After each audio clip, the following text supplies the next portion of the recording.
Hi, everyone. Welcome to Keen on You podcast with Andrea and Kemba. We are here this evening with Tonya and Brine Hamilton, who are the hosts of the Disrupt the Everyday podcast. We've worked with them off and on, and they are awesome, and you should get their podcast. Listen every chance you get.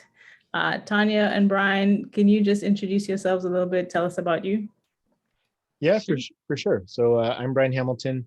My wife Tonya and I have been married for it'll be 14 years next month. So we're excited about that. Major milestone. Yeah.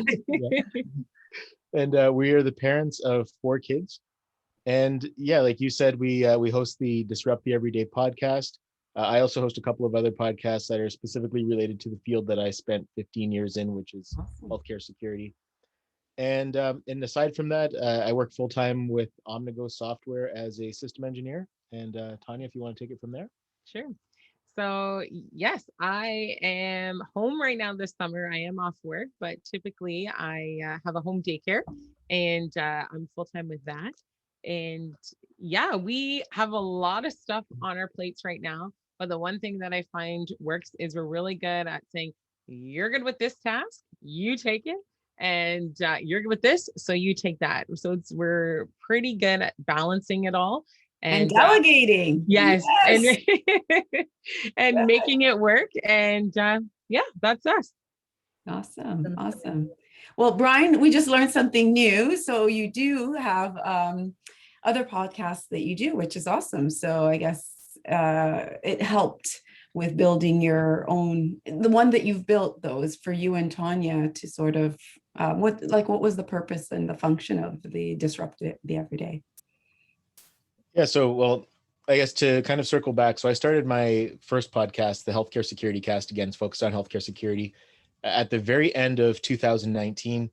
So right going into the pandemic, it was challenging getting people to use the technology to do these interviews, but then the pandemic hit and it became really easy. So right now I've to this point, I just released episode 112 today. So that gave me a good foundation for what Tonya and I are doing. So yes, basically, so I was doing that one. I co-host another one with a peer of mine in Georgia, and I wanted to talk about something other than security. So I ran the idea by Tonya. She knows how much time podcasting and editing takes. So, it was one of those things that was going to be a bit of a time strain on me. So she decided, she threw out the idea of, hey, why don't we do this together? So, I like that idea. We worked on finding a name. So we ended up deciding on Disrupt the Everyday one because it was unique and it wasn't going to lead people to another podcast. And that's kind of the purpose of what we want to do with it. We want to disrupt the status quo is what we say. We want to help people navigate life while disrupting the status quo. So the thought behind it is that we want to bring on people, such as yourselves. You guys were guests on the podcast. Yes. But to share some expertise and just something that people can learn from, have really naturally flowing organic conversations that are beneficial for the people listening. Mm-hmm. And the nice part is that he put in all the heavy lifting when he started his podcast and all the research and the time. Yes. So it hasn't been that much for me. I had to have a little learning curve, but we really just jumped in with everything because of his knowledge, right? So it's been nice to not have to spend all that background time. No, that's amazing. And so you do your own editing? Yes. Mm-hmm. And I have officially, he had said when we started this, you're going to have to take over because obviously he's busy. And I procrastinated a little bit. I do sort of have that tendency sometimes. And the last 3 I've edited, and it takes me a longer time than him, but it's getting done. So hopefully I can be as fast as him. Wow. That's awesome. Yeah, that is awesome. It is super time consuming. As the technical side of the team, sometimes I tried that for a little bit and it just technically didn't work. So I totally understand what you mean. It's a lot of work. So so you guys have now, so you have 2 podcasts, you have full-time jobs. I mean, a summer off is one thing, but still you're working, and you have 4 kids. So it's great that you guys have the ability to delegate and so on, but where do you find that you're challenged the most in juggling all, what you have going on?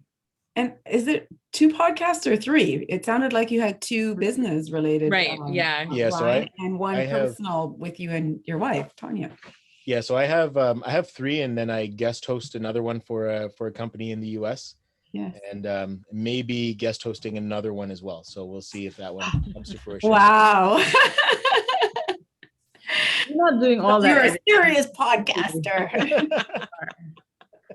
No, it's great though. I love, once we figured out and learned, I think it was COVID, Kemba, that really pushed us to realize that podcasting was another way to dispense information and to interact and learn other people's stories and interact with them and never maybe live meet them or see them. Mhm. Yeah, for sure. And I mean, hey, it's a blessing when you are sponsored as well, right? Yes. Yes. So that helps, and that helps keep it going and all that. So yeah, that makes all the hard work, also a nice benefit. That's But great. going back to Kemba's question, I think the biggest thing for us, yes, the delegation, but just knowing where the strengths that we have, right? So yes, I am off this summer, but pretty much I am redesigning our home that I've never done something like this before, right? So that all in itself, it's a learning curve. Plus we started that during this last lockdown where like you couldn't go into a store. So we ordered everything for our bathroom online, not seeing it, not one thing, right? So it takes time, but it's like, okay, I like designing. I like all that kind of stuff. I'm excited to see our vision come out and come into play. So it's like, okay, I'll take that on, right? Brine, you take this on when you have a few spare seconds and we go from there. So I find that to be a positive and helpful with the balancing. Yeah. And I think another thing for me too is I really have to leverage my calendar. I put everything in my calendar. If it's not there, it's probably not going to get done. Yes, I agree. Because I mean, it sounds like it's not a lot of similarities from one thing to the next, right? The podcasting, but it's still a lot of hats that you're wearing and a lot of roles that you're taking on. Who's doing it? Yes. I think that's okay. So what do you guys do for fun then? Like in terms of all this busyness, and what do you do for fun? Well, I am definitely the social butterfly. So we always joke back to like when we were first dating, and Brine is very content being at home and just being in his environment, right? So when we were first dating, no kids, nothing like that, like Friday night would come and I would see him and I'm like, this is our list for the whole weekend of all the places we got to go and that we've been invited to. And that was a big change for him. And he went with it. Not for very long. No, not for very long. And then as soon Put a as stop to that. kids come into place, obviously that becomes way more difficult. And when you're working Monday to Friday, like you just don't have time for all that. But family and friends are very important. So, spending time with them. And that's been obviously tricky during COVID and stuff. But now we're starting to get back into that game, which is fun. We love hosting and having people over. So that's a big thing. And just a lot of family time. And I'm sort of the one that's like, if the time is not being divided equally and stuff like that, I will gently remind and say, hey, we gotta like all day, like Saturday or Sunday or whatever, we gotta be in there and with the kids and stuff like that, right? So lots of family time with the kids, but then I think it's good that we divvy up our individual time, right? So going out with friends, just myself and him meeting up with friends for lunch or dinner or what have you, and then having date nights on a regular basis. So you try to keep it balanced. For the most part, it works. My going out with friends is way more than him. Because again, he's content being home, right? Significantly more. Yeah. I'm content just having some quiet time. Yeah. And that's what you sort of started with, right? You know each other's strengths, you know what makes the other happy.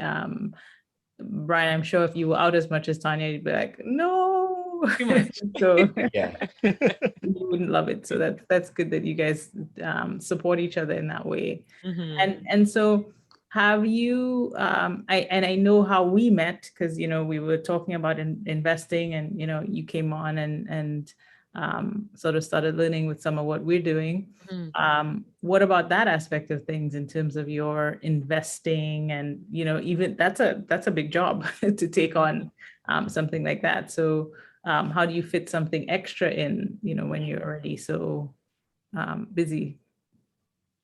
Yeah, it's just prioritizing it, right? So Mhm.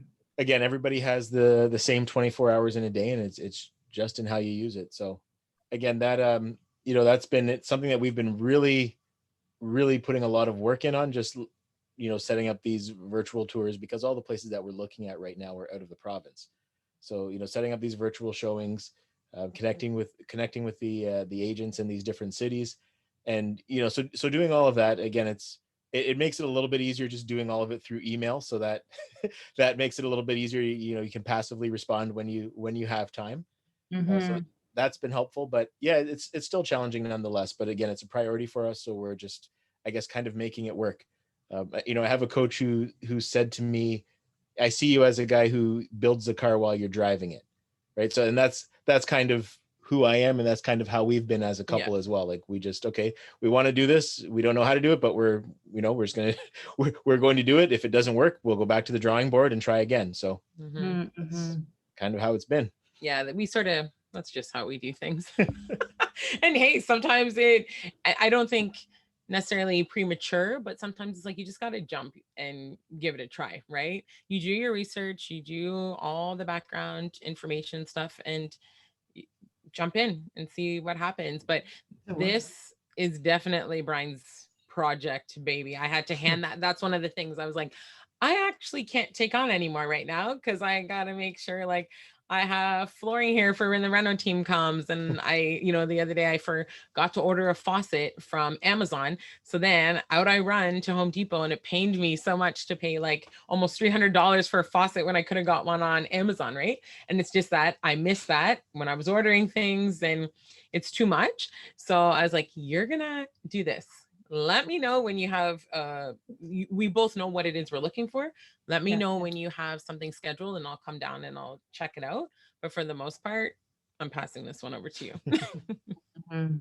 And that's a lot about trust, right? Trust Mhm. and following through. I mean, um, sometimes that's hard in relationships where you're a partner is like you delegate and you're worried, is the partner going to do it or not? And if you guys support each other, and where one falls short, or you guys are, so that's an amazing thing that you're able to have such a teamwork, really. Like Mhm, you guys are a mhm. team, I think. Yeah, Uh, no, like I definitely agree with that. And I think when both people have the same goal, the same mindset, and the same interest, then it's easier for you to be like, it's all yours. Come back, because we've already talked. He's not gonna look for a single detached house, because we know we would like, a multi-unit home, right? So we know the price range, we know the locations, all that kind of stuff. So it's not gonna be a surprise, I guess, right? mhm, Yeah. mhm, Yes. mhm. Has the pandemic and like working from home changed anything for you, or have you both always been doing that anyway? Well, okay, so before I opened my home daycare, I worked at Children's Aid for many years. And so, I was running like a crazy lady out the door every morning trying to get the kids to daycare. He was commuting. So, actually, him being home has actually been a benefit. And I know he's working. There was a learning curve, I guess you could say, when the pandemic first started. And I was like, oh, you're here in body. Mhm, So I can run out to the grocery store and you're here. The kids will be fine. Right. And then I had to remember, no, you're actually working. Like, I have to just look at you, that you're here, but you're not here. I can't really depend on you for anything, because this is a work day. So as soon as I was able to switch that thought process, it worked a lot easier, right? mhm, So yeah, it's been nice. And then with doing home daycare this year and not being able to go to any play groups, library, that kind of stuff, where I got a social interaction from other, ladies and caregivers and stuff. It was nice just to know, when he came up for lunch, there was another adult here, right? Hey, how's it going? Somebody you can talk to, just even if it was only for a few minutes before the next meeting. So yeah, that was definitely, it's actually worked out pretty good. I'm not gonna lie. Yeah, and my previous job, I was doing a lot of driving, so I got a lot of my life back in that sense by taking on this new role. I started the job that I'm in now back in September. So Yeah, yeah, so it's new. yeah, exactly. So it's freed up a lot of time just in, I'm not commuting because that took up so much of my day. And I think the biggest impact it's had is my sleep, because I'm actually getting a full night's sleep now, whereas I hadn't been, I don't know how long it was really. But it seemed like I was running on 4 to 6 hours sleep for quite some time. Yeah, for a number of years. So it's been a refreshing change. And I think the difference is like when you're actually working together, that can be tricky. Or like if I was working at home and needed an office space and all that, I could see that becoming stressful at times, right? But because my job doesn't need any of that kind of stuff, it's like I have my space, I have, where I have my daycare, you have your space. So let's admit that definitely takes away a lot of the stress. Yeah, I get that.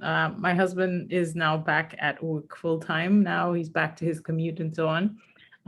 But anytime he is home and working from home, we would always have a conflict of who's working from which office and Right. who's in the best spot. And because his job is different to mine, it would always be like, figuring it out. So I get that. So that's good that you guys have been able to, have separate spaces and respect each other's spaces in that way. That's amazing. Yeah. And so in terms, I think you mentioned one thing there, which was good mindset. Like you're always on the same, page and thinking the same. So how do you keep your mindset, clear, and how do you stay on the same page? But I think it's just the communication. We're essentially, for the most part, we're here. So there's not really an excuse for us not to communicate with each other and, really iron out the things where we may have a difference of opinion, where we need to come to some kind of alignment or some kind of agreement. It's just talking through it and making sure that we're on the same page. Really, I think that's really, how I can sum that up. Is it's basically just the communication piece, which is important in any relationship, in a marriage, in a working relationship. The communication is key. Yeah, and I think like this would be Brine. He's all about goal setting and always has this book that he's writing in and note taking and stuff like that. And so he usually is one, okay, what's up? What's the plan? Like, what are we doing next? And, what are our goals for a year from now, 5 years from now, right? And sometimes those conversations can get heated because, oh, whoa, I didn't realize that, something changed or what have you, right? But you got to talk through it and figure it out. And I mean, at the end of the day, when it comes to like the whole financial thing, everybody sees that different in regards to, do you share an account? Do you have your separate accounts? Whatever. And, all the power to everybody with whatever decision you make, but we share ours. And I find that actually for us, it works really well, right? Because then you see what's happening. You see if somebody's spending more, which would most likely be me. You see, all that kind of stuff. And then that helps to say, okay, are we like getting closer to our goals by doing A, B, and C? Right. I love how you guys are taking accountability and owning. I love it. It's like, yep, it's me. Oh, man. It usually is the female, I must say. It usually is the woman, Tonya. You're not alone. I don't agree in my situation by any means. My husband might disagree, but I do agree that in general, as women, I mean, you may be responsible for more things such as the household and the kids. And so you're not spending frivolously. Right. They're necessary expenses, right? But I heard it. I'm like you. Like I would rather buy the $100 or less than $100 faucet on Amazon than the $300 faucet at Home Depot, right? So you are trying to, where possible, make sure that you spend Wisely. wisely. Yeah. And of course, you still want the best faucet, For sure. because the $300 one sometimes may make sense anyways. Yeah. Because one thing I've learned about faucets, I must tell you, after multiple properties, those nice, shiny, pull out the thing one on a rental property, they don't make any sense. Almost always in no time at all, the tenant has broken it or it's been damaged. And so we just go with American Standard or some, really good, solid name. And it comes in under $100, right? And it will last us literally, 10 plus years compared to the nice fancy one that we spent $200-300 on sometimes to last us like a year and a half, 2 years max, right? So and who needs tenants when you have 4 kids, right? Like that's what I'm looking at. I'm thinking, okay, what is going to stand up between 4 kids in and out of that kitchen or in the shower? That's right. So absolutely, when you're redesigning and you're updating, you have to make purchases that make sense, not just for look, but functionality and the use and wear and tear from little hands.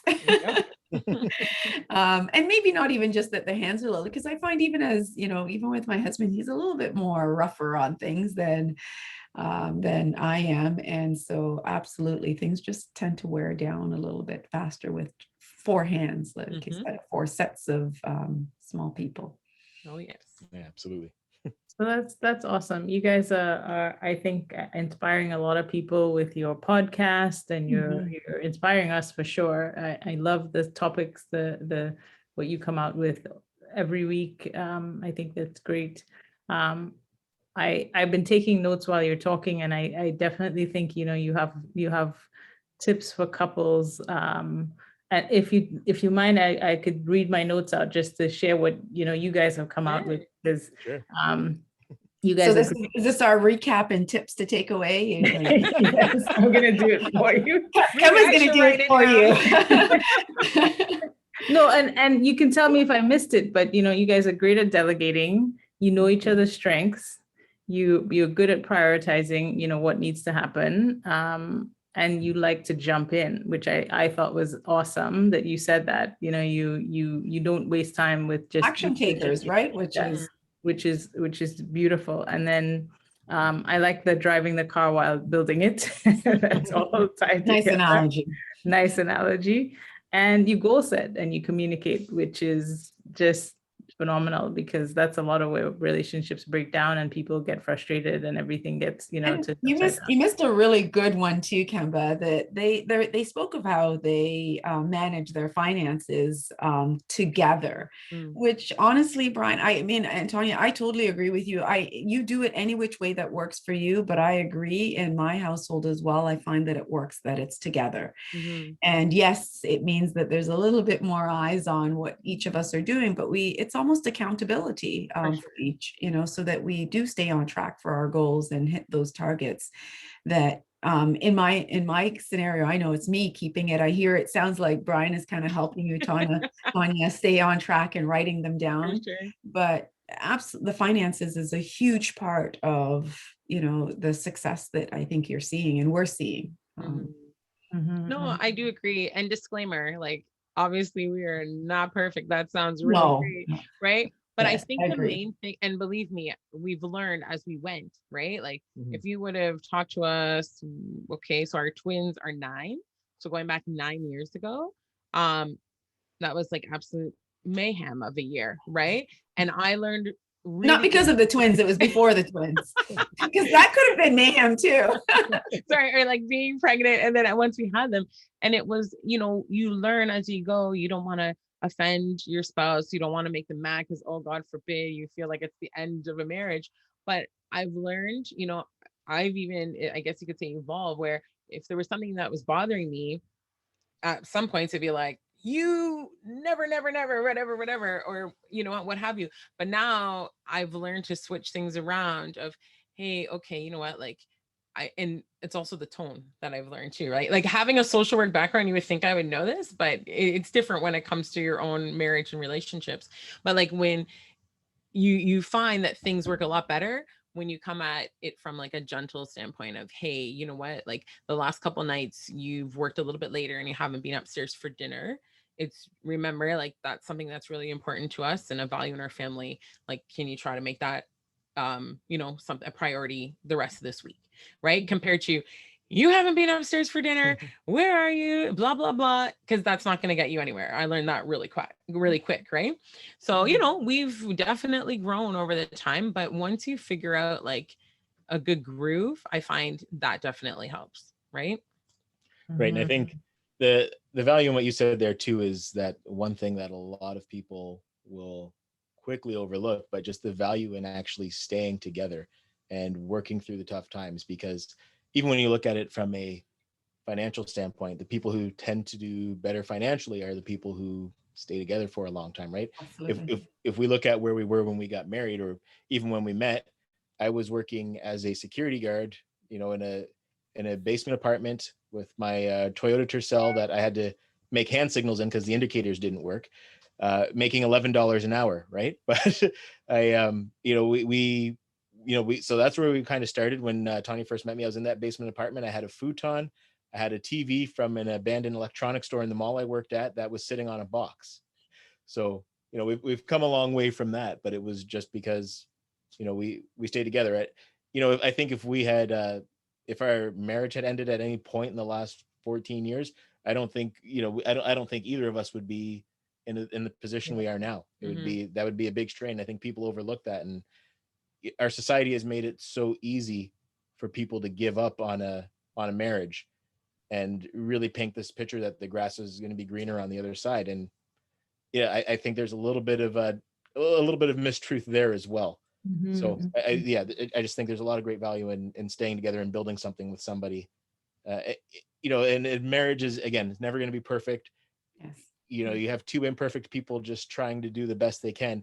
And I think a big part of that is just understanding that there's things that are, again, things aren't going to be perfect. So there's things that you're just going to either have to figure out how to deal with, or, if maybe you need to make a change if, something if your partner isn't going to be able to change in some way. So said a lot there. I think I went off track from what you actually asked, but I thought it was worth sharing. No. I think that we're giving tips. We were sort of, summarizing and giving tips as to how, you've been able to balance and be successful at not just, your podcasts, but just life, managing children and home and family and marriage, which, I mean, all of them need work, like Tonya said, even just reminding you gently to be a part of the meal. Because really, when you think about the time that you spend with family outside of work, it's very limiting. And usually something like a meal or dinner or whatever is what kind of brings us together at the end of a day or end of a week. So I think it is important that we recognize how, if we start off as a couple, that, how successful we'll be if we can stick it out and, sort of follow through. Because financially, I think that marriage does break down not just the finances for someone, but their credit and their ability to restart, especially if you've got children in there as well. It really makes it very hard to be successful financially. One last thing, I guess, for that is there's something to be said about starting somewhere and then reaching goals along the way and being able to celebrate that when you both have worked your behinds off to get there, right? So yeah, like, you finally buy your first house. The situation that made you get to there wasn't the greatest. You had to sacrifice a lot and all this stuff, but then you finally get in. It's like, whew, and then when you the big accomplishment. You move to the second house. It's like the same thing, right? And I don't know. Yeah, I guess that's my point. It's way more exciting celebrating those accomplishments with somebody beside you. That's for sure. Yes, I agree. And I mean, you're on to your next big accomplishment, which is a rental property.